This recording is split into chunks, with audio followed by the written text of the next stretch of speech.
What's up, everybody? Craig Green here, welcoming you to another edition of Falcons Daily. We're going to break down the hottest topics surrounding the Dirty Birds for you each and every day. Let's get right into it.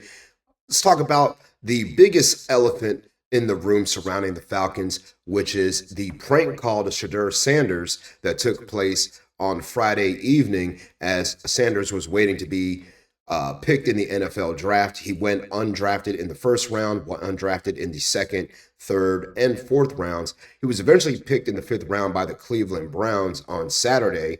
But if you're not familiar with the story, Jax Olrich is the son of Falcons defensive coordinator Jeff Olrich.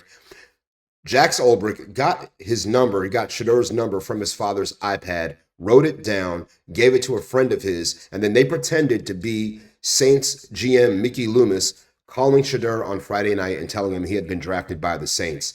It all came to light over the weekend. The Falcons released a statement saying that Jeff Olrich was not involved. Jax also came out with his own statement on Instagram, tagging and apologizing to Shedeur Sanders, saying that Shedeur accepted a phone call from him and accepted his apology as well and hoped that he would forgive him.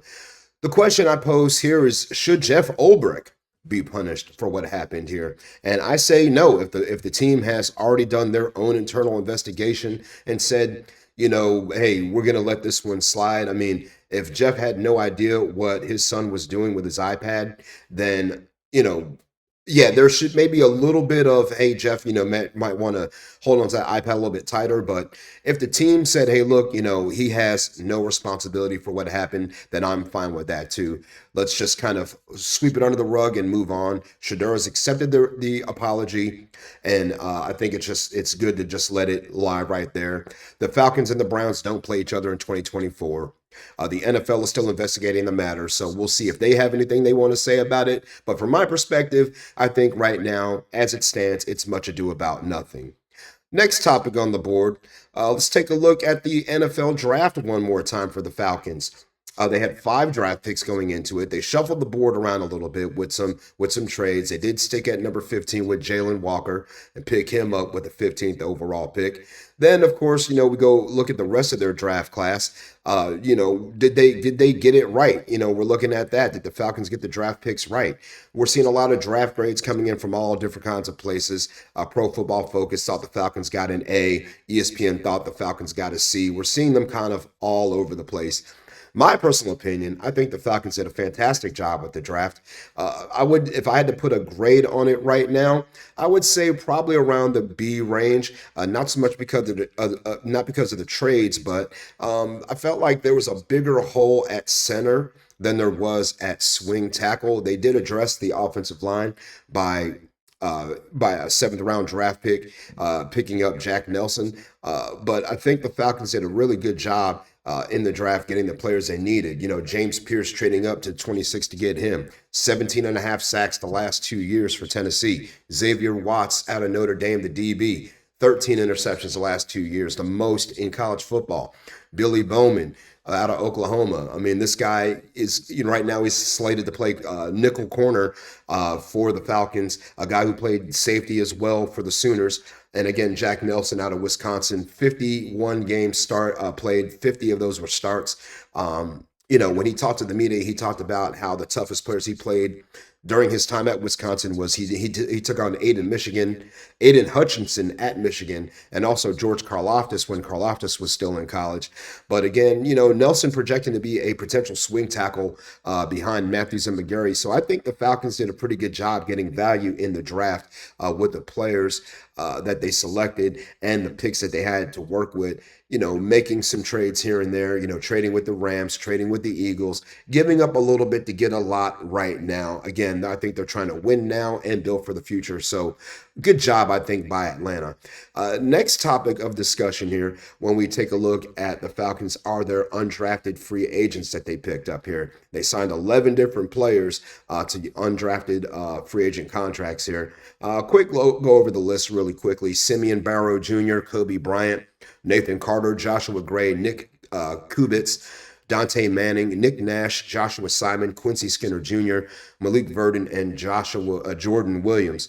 A good mix of offensive and defensive players. But when I look at this list, what players and which college free agents stand out to me. The two that I really have zeroed in on my radar. First of which, Nick Nash, the wide receiver out of San Jose State. 6'2", 203 pounds. This guy led the nation in receiving yards, catches, and touchdowns. Not sure how he goes undrafted when you put up the numbers that he put up at San Jose State, but hey, a diamond in the rough for the Falcons, very potentially. Again, as somebody with his size, another big target for Michael Penix Jr., potentially, should he make the team. And then also looking at Malik Verdon, the linebacker out of Iowa State. Actually, he played safety for the Cyclones, but he's going to project as a linebacker for the Falcons. What intrigues me about Malik Verdon is the fact that he is 6'4", 220 pounds, and a guy with that kind of size and height is going to have long arms to wrap up ball carriers. So a project for sure at linebacker, and maybe someone, if they can add a little bit of weight to his frame, they could get him maybe even rushing off the edge as well. Last and certainly not least, let's take a look at a situation with 2022 first-round draft pick Drake London. His fifth-year option is coming up. The Falcons have until May to pick up that fifth-year option for Drake London. Right now, there's been no commitment on whether to re-sign him to a brand new deal or to pick up his fifth-year rookie option. I mean, Drake London last year for the Falcons, 100 catches, 1,271 yards, 9 touchdowns, a fantastic season for Drake London. And over his first three seasons with Atlanta, has averaged over 1,000 yards a season. He's got 15 total touchdowns for the Falcons. I mean, he's been a reliable target for not only Kirk Cousins, not only Michael Penix, but also when Marcus Mariota was under center for the Falcons as well. What's Drake's future in Atlanta? That's the question I pose.